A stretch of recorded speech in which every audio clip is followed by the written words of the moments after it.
ఇండ్లు లేని మందికి ఇండ్లను ఇయ్యాలంటే అది ఒక అస్తంపాటి సర్కార్ నుంచి సాధ్యమైతుంది చూడండి అని సత్తుపల్లి ఎమ్మెల్యే డాక్టర్ మట్ట రాగమయ్య మేడం చెప్పుకొచ్చింది. సత్తుపల్లి టౌన్ లోని నేతాజీ రోడ్ లో ఉన్న నిర్గొండ రాంబాబు కట్టుకున్న ఇందిరమ్మ ఇంటిని ఓపెనింగ్ చేయనికే ఎమ్మెల్యే మేడం ముఖ్యమైన మనిషిగా పోయి ఇంటిని ఓపెనింగ్ చేసింది. ఈ ఎమ్మెల్యే మేడం ఓందాడు ఆ ఇంటాయమ ఇట్లా మేడంకు స్వాగతం పలికింది. ఇక మేడం పోతుంటే అట్లా కెంచున్న మందిని అస్తంపాటి పెద్ద లీడర్ కమల్ పాషా ఎమ్మెల్యే మేడంకు పరిచయం చేసిండు.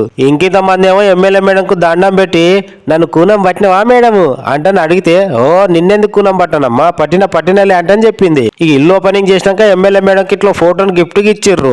ఈ ఎమ్మెల్యే మేడం కూడా ఆల్మోస్ట్ కొత్త బట్టలను పెట్టింది. అయితే సిద్ధారం గ్రామంలో నక్క వెంకటేశ్వరరావు కట్టుకున్న ఇందిరమ్మ ఇంటిని ఎమ్మెల్యే మేడం వల్ల ఇంటెనక మస్తంపాటి రాష్ట్ర పెద్ద లీడర్ డాక్టర్ దయానంద్ సార్ పోయి అక్కడ లోకల్ లీడర్ల తన ఓపెనింగ్ చేయించిండు. ఇక ఆ ఇంటోళ్ళు సార్ కు షాలో కప్పి సన్మానం చేస్తే సార్ ఏమో ఆల్మోస్ట్ కొత్త బట్టలను పెట్టిండు. ఇక కొంతమంది చుట్టాలు ఇంటోళ్ళు అందరు కలిసి ఇట్లా ఫోటోలను దిగిర్రు. ఇవే కార్యక్రమాలు కాకుండా ఇంకా నిస్స కార్యక్రమాలలో పాల్గొన్నారు ఎమ్మెల్యే డాక్టర్ మట్ట రాగమయ్య మేడం వల్ల దంపతులు. ఆ కార్యాలయ వ్యవసాయ మార్కెట్ కమిటీ చైర్మన్ దోమ ఆనందం బాబు, గాద చెన్నరావు, తోట సుజాలరాణి, పద్మజ్యోతి, దూదిపాల రాంబాబు, నాగులమీర, చల్లగుల్ల నరసింహరావు, చల్లగుల్ల కృష్ణ, కమాల్ పాషా, భరత్లతో పాటు ఇంకా నెస్సమంది అస్తంపాటి బుడ్డ లీడర్లు పాల్గొన్నారు.